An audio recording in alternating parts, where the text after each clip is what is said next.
Baik, eh, terima kasih Dokter Tia atas introduksinya. Selamat siang, Assalamualaikum warahmatullahi wabarakatuh. Terima kasih untuk peserta yang tetap bisa hadir sampai di siang hari ini. Baik, saya akan membawakan mengenai tata laksana delirium pada encephalopati hepatikum.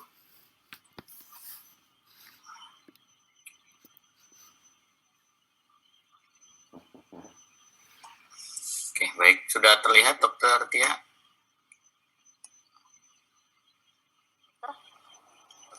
Terlihat ya? Dokter? Ya, sudah. Oke, suara jelas ya. Oke, baik.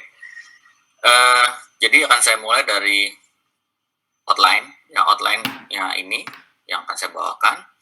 Saya mulai dengan ilustrasi kasus. Jadi ada pasien laki-laki usia 52 tahun ya, menikah dengan 2 anak, saat ini tidak bekerja ya.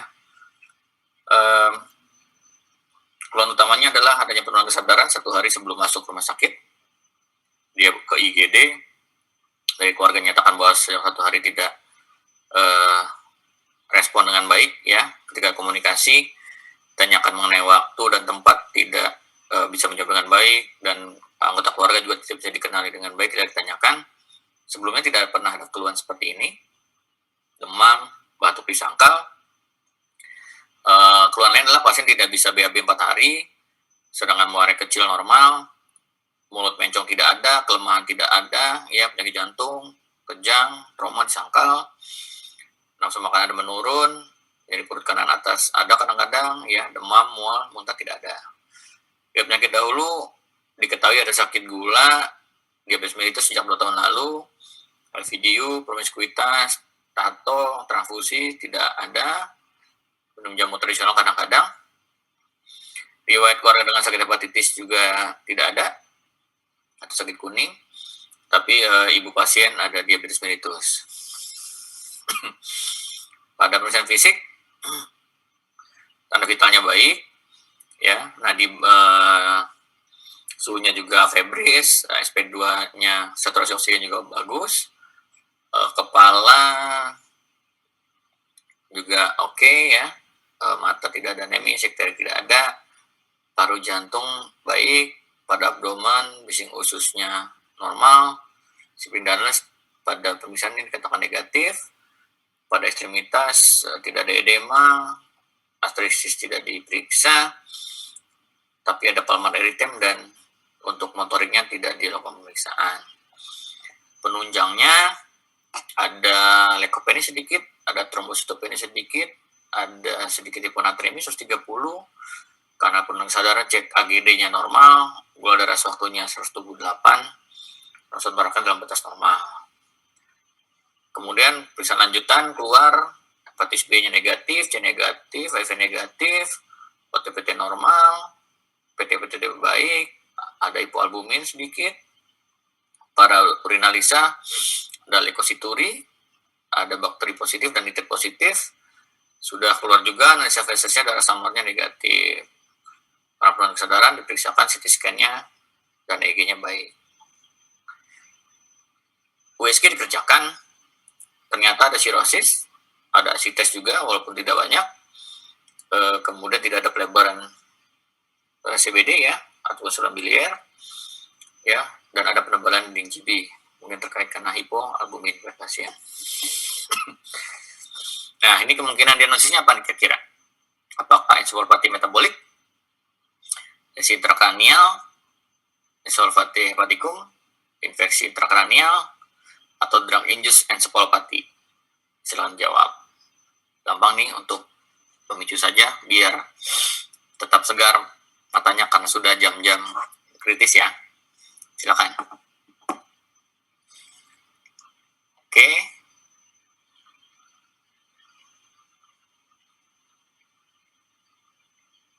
Baik. Saya rasa cukup ya. Nanti akan saya mau lihat dulu kira-kira gimana ininya hasilnya. Jawaban dia. Oke. Wah, 82% encephalopati hepatikum sesuai dengan topik. Ada juga encephalopati metabolik. Drug induced 5%. Oke. Jadi saya lanjut deh ya. Kalau 100% tadi ya oke lah, akan saya percepat aja ya. Ternyata masih ada yang perlu pencerahan ya. Ada 5%. Baik.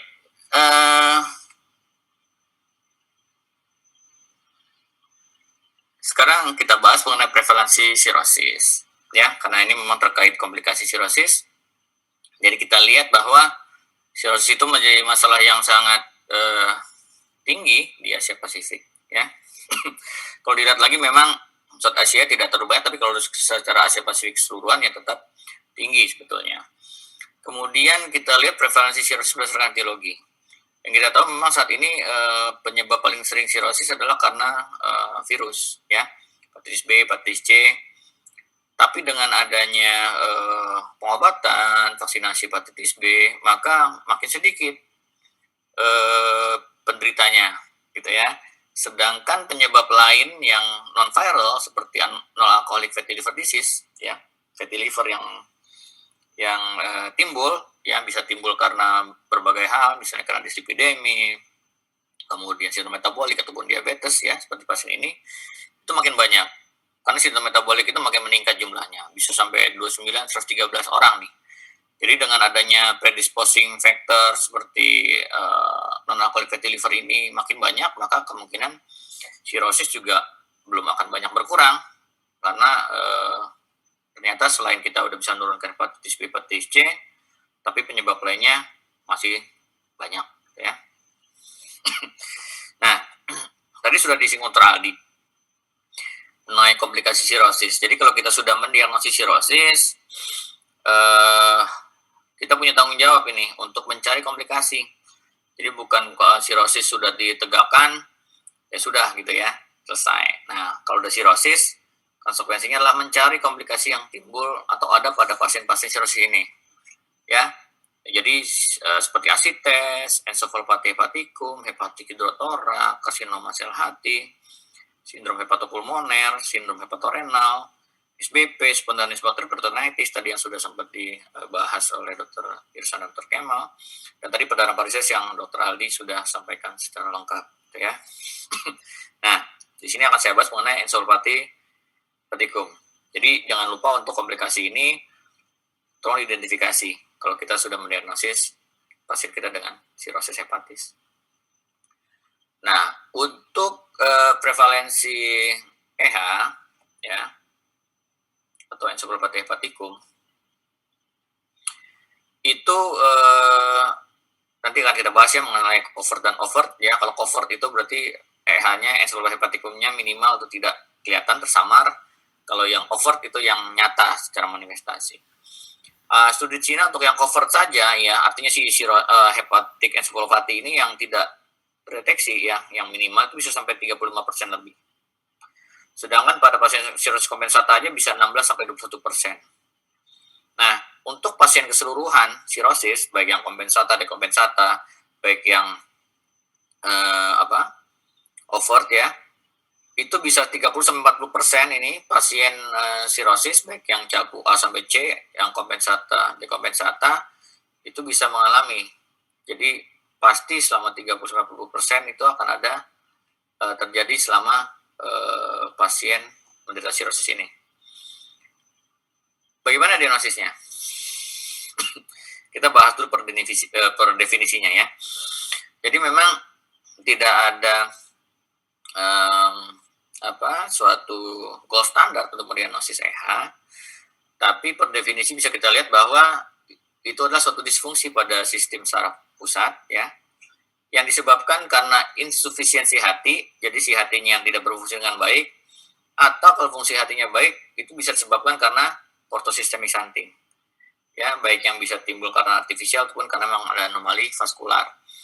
Yang timbul keluhannya itu neurologis atau psikiatrik, mulai dari yang ringan ya sampai yang tidak terdeteksi tadi sampai yang paling berat. Ya, itu per definisinya.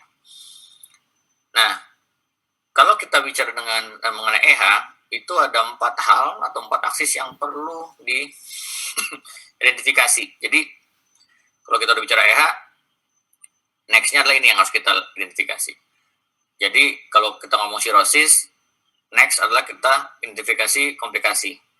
Kalau sudah terdeteksi ada komplikasi EH, ensefalopati hepatikum, maka next adalah ini yang harus kita assess.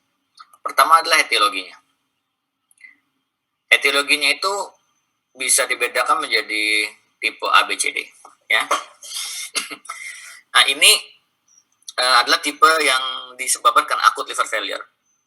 Jadi seperti definisi tadi, bahwa disebabkan gangguan psikiatrik disebabkan karena adanya insufisiensi hati. Jadi adanya kegagalan hati secara akut. Ya. Jadi akut liver failure ini bisa timbul pada hati yang sebelumnya tidak ada masalah.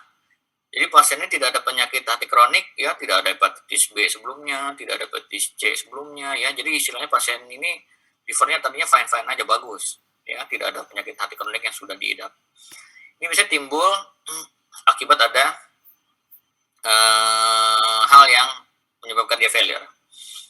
Bisa karena intoksikasi, misalnya yang paling sering adalah paracetamol, gitu ya. Kerja paracetamol jelas itu bisa menyebabkan injury pada liver, bisa sampai failure, ya, bila sejalan dengan dosisnya.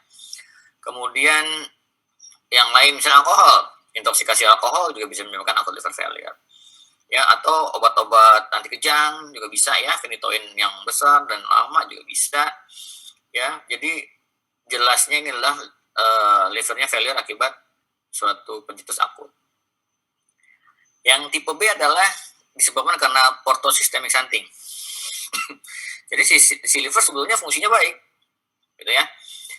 Cuma karena ada shunting, ya, antara porta dan vena hepatik, baik itu karena anomali secara patologis, ya, secara bawaan, ya, artinya ada fistul misalnya, fistula antara vena porta dan vena hepatica, ya. Jadi maka proses metabolisme itu menjadi terpotong, gitu, jadi bypass, gitu ya. Harusnya kan semua yang akan perlu di metabolisme lewat porta, setelah sinusoid, nanti setelah beres sudah diintoksikasi liver, maka darah akan keluar ke hepatic vein. Jadi ini tidak melewati sinusoid, tidak melewati proses metabolisme, jadi ya semua toksin, amonia itu langsung terbypass masuk ke sistemik, ya. Ini bisa disebabkan karena tadi anomali fistulanya timbul, bisa juga artifisial. Tadi Dr. Rinaldi sudah menyinggung mengenai TIPS, transjugular intrahepatic portosystemic shunting. Itu digunakan adalah untuk mengurangi tekanan hipertensi portal, untuk menghentikan perdarahan parsial berulang, untuk menghentikan recurrent asites, ya. Tapi yang paling tidak enak adalah side effect-nya. Side effect-nya adalah timbulnya EH yang sering, karena bisa menyebabkan EH tipe B ini dengan penggunaan TIPS. Nah, sedangkan tipe C ini mungkin yang paling sering pada pasien-pasien kita. Jadi pasiennya sirosis, ya, makin dia dekompensata, makin tinggi resiko untuk timbul EH-nya. Jadi makin insuf, makin tidak berfungsi, maka makin besar kasus timbul EH-nya. Nah, ada lagi tipe D nih, akut chronic liver failure. Nah, tadi yang udah dibahas sama Dr. Rinaldi. Jadi sebetulnya pasien sudah ada hepatitis C atau B kronik, ya, pasien belum sirosis, jadi masih hepatitis kronik. Apakah dia disebabkan karena hepatitis B, apakah disebabkan hepatitis C, atau disebabkan karena fatty liver misalnya, ya, non B non C. Jadi si hati sudah mengalami inflamasi kronik, dan karena ada pencetus, ya, sehingga timbul kejadian dekompensasi. Nah, ini harus dibedakan karena treatmentnya tentu akan bergantung juga kepada etiologinya nanti. Nah, kemudian yang kedua adalah derajat keparahan. Setelah didiagnosis EH, keparahan harus kita nilai. Ada dua yang sering digunakan kategorinya. Yang pertama W7 kriteria. Dia mengklasifikasi dari minimal sampai grade 4. Minimal grade 1 sampai grade 4. Ada juga dari ISHEN, ya, International Society of Hepatic Encephalopathy, ya, itu Grand Metabolism Commission. Jadi dia membedakan secara covert dan overt. Ya, covert kan artinya tertutup ya. Jadi kalau kita menggunakan kata-kata covert, EH, arti yang tertutup tersembunyi, itu maksudnya adalah kalau W7 itu di kriteria minimal dan grade 1.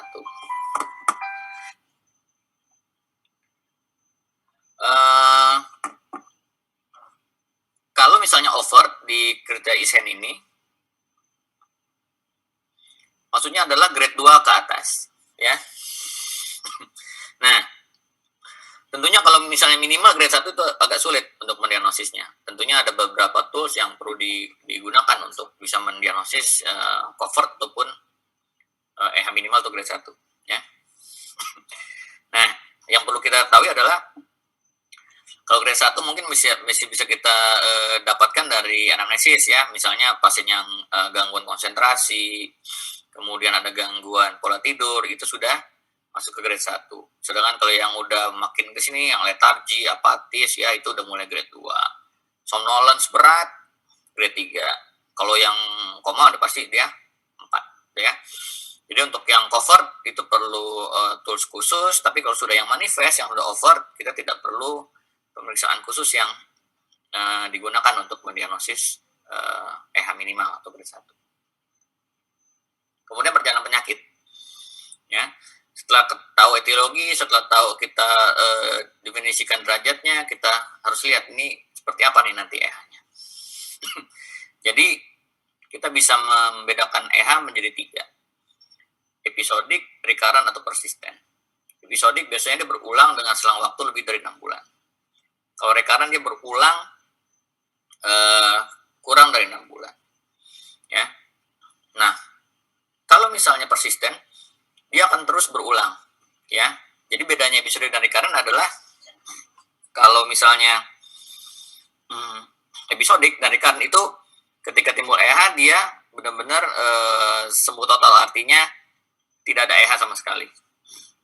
Tetapi ketika persisten, ketika dia timbul, kemudian dia membaik, tapi tidak benar-benar membaik sebetulnya, jadi dia tetap ada sebetulnya EH-nya. Jadi sebetulnya persisten itu adalah EH yang berlangsung terus-menerus. Ya, walaupun ada perubahan grade. Ya. Kalau episodik dan recurrent, itu dia ada fase di mana EH itu sudah hilang sama sekali. Ya. Kemudian faktor presipitasi ini yang sangat penting. Karena ini juga terkait tata laksananya. Jadi ada yang dengan faktor presipitasi, ada yang spontan. Nah, terkait faktor presipitasi ini, tadi yang sudah saya uraikan, kira-kira kalau pada kasus ini faktor presipitasinya apa? Yang mungkin pada pasien. Karena bisa saja faktor presipitasi itu bisa lebih dari 1 sebetulnya. Silakan.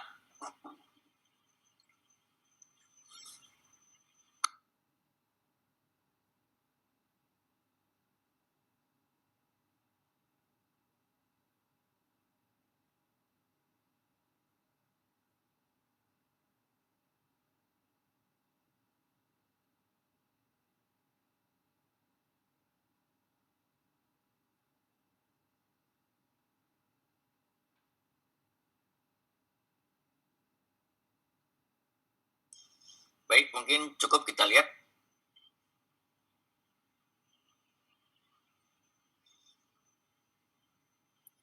Panitia, silakan hasilnya. Oke, perdana saluran cerna, infeksi, konstipasi, banyak ya, spontan, obat-obatan. Oke, mungkin tadi saya agak cepat ininya ya, kasusnya. Nanti akan kita bahas di belakang. Baik, kita lanjut ya. Nah, ini adalah faktor presipitasi yang perlu kita identifikasi pada yang baik episode atau recurrent ya. Jadi paling banyak itu penyebabnya adalah infeksi sebetulnya. Dengan berbagai macam infeksi dan SBP atau spontaneous bacterial peritonitis itu yang paling di atas. Makanya tadi penting, Dr. Kemal katakan bahwa kalau ada pasien yang sirosis asites, itu penting untuk dilakukan diagnostik. Karena kalau misalnya kita tidak bisa diagnostik SBP, makanya akan timbul risiko untuk timbul EH, risiko untuk timbul hepatorenal syndrome. Kemudian yang berikutnya adalah perdarahan. Ya, tadi sudah dibahas mengenai perdarahan varises yang paling sering. Ya, kemudian yang juga tidak boleh kita abaikan adalah status hidrasi pasien. Ya, pasien sirosis itu dehidrasi ya, atau hipovolemia, itu juga bisa mencetuskan EH. Kemudian konstipasi. Jangan pasien sirosis itu tidak BAB lancar, karena konstipasi itu bisa menyebabkan pencetus daripada EH. Dan yang tidak terdeteksi adalah yang tadi ya, tidak ada presipitasi, dia spontan bisa timbul. Kalau untuk recurrent cukup banyak nih, sebanyak 26%. Sebentar.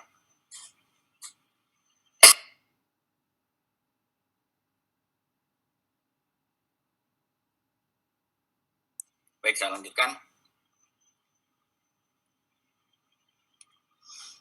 Nah, ini adalah alur diagnosisnya. Pertama, kalau kita sudah ada curigai EH, kemudian kita lihat apakah pasiennya ada insufisiensi hati ya tadi, ya, apakah pasiennya insufnya itu karena sirosis, apa karena ada ALF, akut liver failure, atau ada CLF. Atau kalau misalnya tidak ada, kita curigai apakah dia ada stunting, gitu ya. Kalau misalnya tidak ada, ya pasien nggak sirosis, nggak ada ALF, nggak ada CLF, nggak ada curi stunting, kemungkinan ini bukan EH.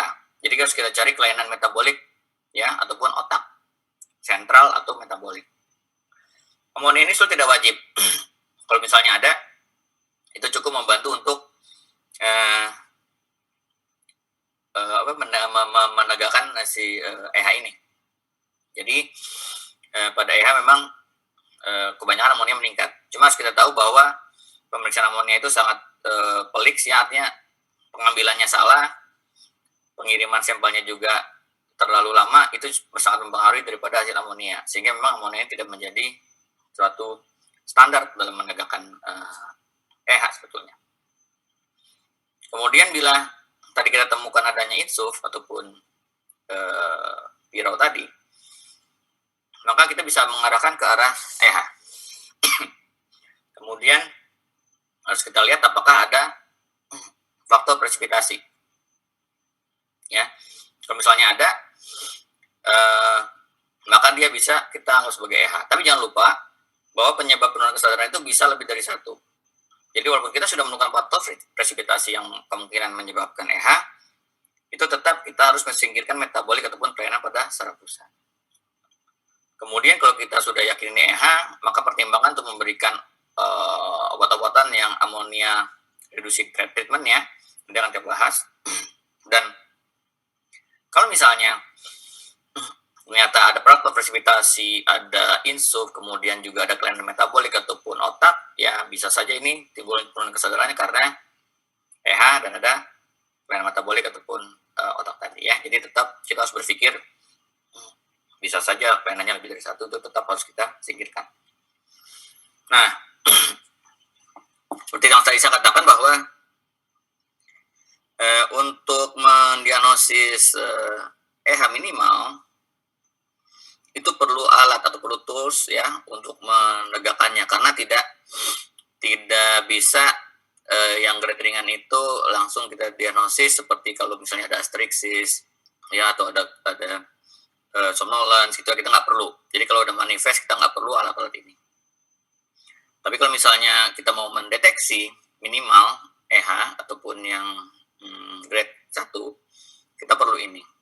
Tujuannya adalah supaya kalau terdeteksi kita atasi, kita cari pencetusnya, kita terlaksana supaya tidak menjadi yang overt. Ya, kalau udah overt maka risiko mortalitasnya menjadi lebih tinggi. Jadi seperti portosystemic encephalopathy syndrome test ya, atau yang lain namanya bisa sebut sebagai psychometric test ya, salah satu jenisnya mungkin number connecting test ya. Kemudian flicker atau lengkapnya critical flicker frequency, continuous reaction time test, inhibitory control test, struk test yang bisa dikerjakan melalui handphone ya dengan aplikasi gratis di Apple atau EEG. Jadi ini ada mulai pemeriksaan yang sederhana, hanya menggunakan kertas dan pensil seperti pada PSE, ataupun menggunakan alat khusus seperti pada CFF, CRT, dan ICT, dan EEG, ataupun alat gadget sederhana menggunakan HP dengan aplikasi dengan struk test ya. Jadi ini yang perlu kita gunakan tadi seperti yang saya singgung untuk tools mendiagnosis EH minimal. Sekarang kita beralih ke terapinya ya. Jadi ini juga prinsip dasar yang harus diingat. Tadi kita pertama kali mendiagnosis. Setelah terdiagnosis, kita perlu klasifikasinya. Ada 4 hal yang perlu kita tahu. Etiologinya, perjalanan penyakitnya, presipitasinya, gitu ya. Itu harus kita tahu. Nah, sekarang prinsip dasar tata laksana EH-nya. Jadi pertama adalah deteksi dan tata laksana faktor presipitasi. Jadi penting nih ya, karena kalau presipitasinya tidak kita tata laksana, maka si EH ini akan terus berlangsung. Bisa menjadi persisten, bisa menjadi recurrent, bisa menjadi episodik gitu ya. Kemudian ada gut cleaning ya, karena kita tahu tadi infeksi salah satu yang bisa menyebabkan pencetus daripada EH ya, ataupun makanya gut cleaning menjadi peran yang penting. Kemudian memang hanya overt yang perlu kita treatment ya, tapi sebetulnya minimal EH itu juga harus kita treatment, mencegah supaya tidak timbul over EH. Kemudian tadi status hidrasi dan nutrisi juga perlu kita perhatikan ya. Nah, ini terkait yang tata laksana presipitasi. Jadi kita cari tahu nih semua bisa saja lebih dari satu penyebab presipitasi. Kalau infeksi maka kita harus melakukan tata laksana infeksi. Kalau perdarahan tadi diberhentikan ya, misalnya varises esofagus dilakukan ligasi ya, setelah itu dilanjutkan pemberian beta blocker ya, ataupun kalau misalnya varises gaster dilakukan injeksi stakril tadi. Kalau pasien ada dehidrasi itu dilakukan hidrasi. Kalau ada konstipasi ya konstipasinya dibereskan. Nah, tadi saya katakan bahwa monitoring hidrasi penting gitu ya. Dan untuk protein, sebetulnya low protein nutrisi itu tidak lagi disarankan pada pasien sirosis dengan EH. Jadi intinya mungkin awal-awal restriksi protein oke, tapi tidak boleh dalam long term. Jadi yang paling penting adalah kita tetap memberikan protein secara normal, tetapi yang paling utama kita memberikan jenis proteinnya. Yang paling baik adalah kita tidak memberikan protein yang rantai pendek dan jenuh, tapi kita lebih banyak memberikan protein dengan jumlah yang sama, cuma komposisinya lebih baik dengan menggunakan protein yang mengandung BCAA gitu ya. Karena BCAA ini yang diberikan secara oral ataupun parenteral itu selain bisa meningkatkan status nutrisi, juga bisa memperbaiki daripada EH ini. Izin dok, waktunya tinggal 3 menit lagi dok. Ya, baik, terima kasih. Oke, kemudian gut cleaning. Gut cleaning non-absorbable disaccharides ya, atau lactulose, yomycin, metronidazole, dan rifaximin. Ini untuk membersihkan gut ya, supaya tidak ada kolonisasi di usus, supaya tidak terjadi translokasi ke asites, misalnya menjadi SBP ya.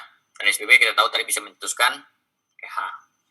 Kemudian terpilihnya ada BCAA, L-ornithin aspartat, dan metabolic ammonia scavengers. Nah, ini ada studi mengenai pemberian laktulose dan rifaximin, bahwa terlihat bahwa pemberian 12 bulan itu laktulose itu bisa mengurangi kejadian daripada overt encephalopathy. Ya. Kemudian bagaimana kalau kita bandingkan antara laktulose probiotik dan placebo yang artinya tidak diberikan apa-apa? Ternyata ada perbedaan signifikan antara yang diberikan laktulose, placebo ya, dan probiotik dibanding yang tidak diberikan. Ya, tapi untuk mortality tidak ada perbedaan ya. Jadi untuk mortality tidak perbedaan, cuma EH bisa lebih diperbaiki dengan pemberian laktulose dan probiotik.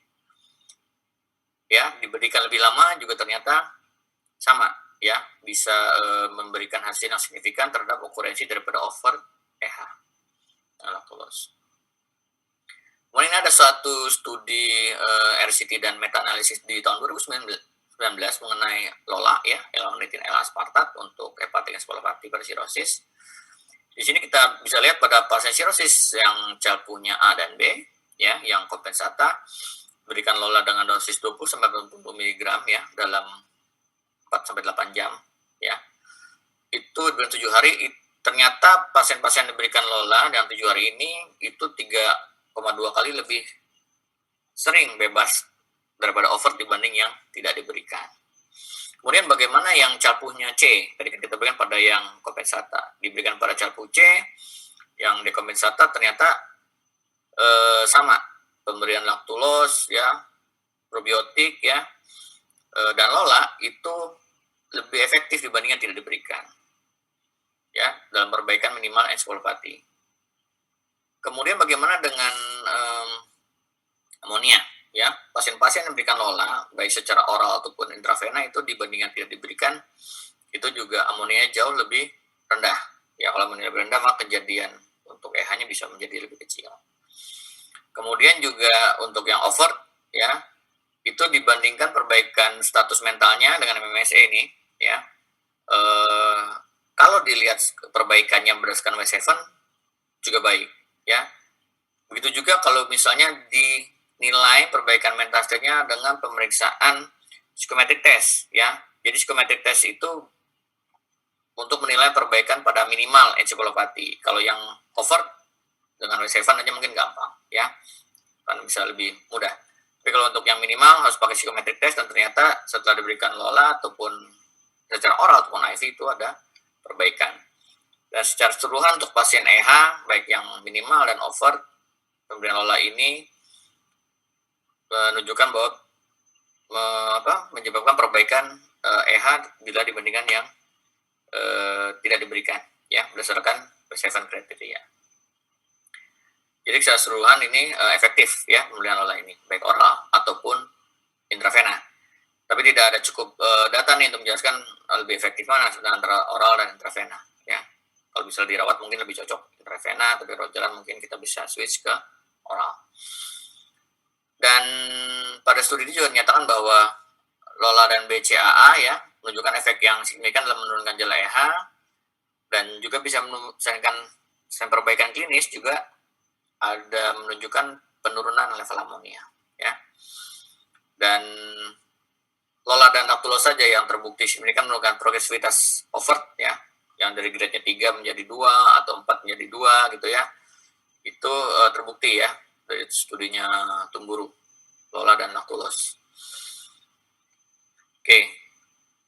Dan BCA pun sebetulnya tetap punya efek beneficial terhadap EH ya. Dan kombinasinya ternyata juga memberikan hasil lebih baik.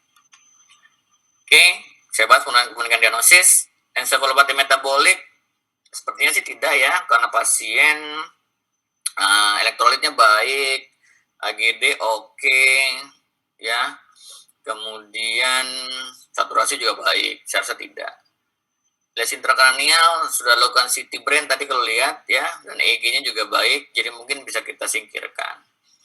EH lebih mungkin karena pasien dari USG itu ada sirosis, ya, kemudian penurunan kesadarannya juga diketahui ada underlying-nya itu sirosis ya. Kemudian infeksi intrakranial dari CT scan tidak terlihat. Kemudian dari leukosit juga tidak ada peningkatan, tidak ada demam, ya, tidak ada takikardia, jadi mungkin infeksi juga tidak. Drug induced encephalopathy sepertinya tidak, tapi mungkin bisa juga ya, karena dia ada minum jamu-jamu juga, saya nggak tahu, mungkin itu yang harus kita gali. Kalau drug induced sepertinya masih mungkin juga ya.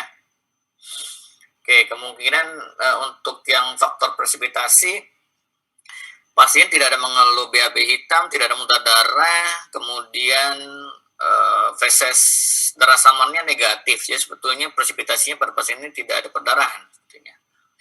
Untuk infeksi sepertinya iya, kalau tadi lihat bahwa pasien memang rosentoroknya normal, tapi pada pemeriksaan urinalisa itu ada leukosituri, ya, dengan nitrit positif dan bakteri positif. Jadi kemungkinan ada infeksi yang bisa mencetuskan EH pada pasien di contoh kasus ini. Konstipasi juga iya sebetulnya. Jadi ini suatu hal yang mungkin sering terlewat pada pasien-pasien yang sebelum kita nyatakan bahwa tidak ada faktor presipitasi pada pasien EH dengan sirosis ataupun hepar lainnya, karena ini memang penyebabnya yang presipitasi yang paling jarang gitu ya. Nah, pada pasien ini harus dilihat tadi bahwa dia tidak BAB itu sudah 4 hari gitu. Jadi tidak BAB 4 hari ya, ada kolonisasi di usus, kemudian kuman kolonisasinya itu translokasi ke asites ya, mungkin pasien ada SBP, tapi pasien ini kan belum difungsi jadi kita tidak tahu. Tapi mungkin konstipasi ini bisa menyebabkan pencetus. Spontan kayaknya tidak ya, karena presipitasi kita udah bisa dapat yang 2 di atas. Obat-obatan sepertinya tidak, tapi kita nggak tahu, tadi mungkin si jamu-jamu bisa kita gali. Jadi pada pasien ini yang perlu kita atasi adalah infeksinya, terutama si infeksi saluran kencing tadi dari urinalisa, dan konstipasi harus dibereskan. Kalau 2 ini kita tidak bisa identifikasi, kita mau kasih lola, ya, kita mau kasih obat apapun, ya nggak bangun-bangun pasiennya, karena presipitasi tidak kita atasi. Oke, jadi sebagai kesimpulan, ensefalopati hepatikum itu terjadi pada keadaan 2 ini, jadi tolong diingat. Jadi jangan mendiagnosis pasien penurunan kesadaran dengan SGOT-CPT ratusan ribuan, ya itu sudah dianggap wah ini EH nih. Jangan. Jadi harus kita lihat dulu. Pasiennya ada insufisiensi hepar tidak, pasien ada sirosis tidak, ada ALF tidak, ada CLF tidak. Kalau tidak ada, kemungkinan tidak. Nah, kemudian mungkin dengan USG ataupun imaging kita bisa lihat ada anomali tidak untuk portosistemi santingnya, anomali vaskuler kah, atau ada artificial atau riwayat pemakaian tips gitu ya, penggunaan tips, pemasangan tips maksudnya. Nah, kalau misalnya tidak ada, jangan langsung mendiagnosis bahwa penurunan kesadarnya akibat EH gitu ya. Ya, kecuali pasiennya sudah ada hepatitis B, hepatitis kronik yang mungkin masih mungkin. Tapi kalau tidak ada, ini tolong jangan buru-buru mendiagnosis pasien penurunan kesadaran dengan EH hanya melihat SGPT ada peningkatan misalnya. Kemudian penting melakukan identifikasi faktor presipitasi EH ya, karena ini penting untuk mencegah keberulangan daripada si EH ini, dan harus dilakukan terlaksana bila kita menemukan faktor presipitasinya. Ya, kalau nggak ketemu ya sudah kita terlaksana sesuai tadi ya. Kemudian laktulosa, lola, BCA, dan probiotik mempunyai peran penting dalam tata laksana ensefalopati hepatikum. Baik, mungkin itu bisa saya sampaikan, Dr. Tia. Terima kasih, saya kembalikan ke Dr. Tia.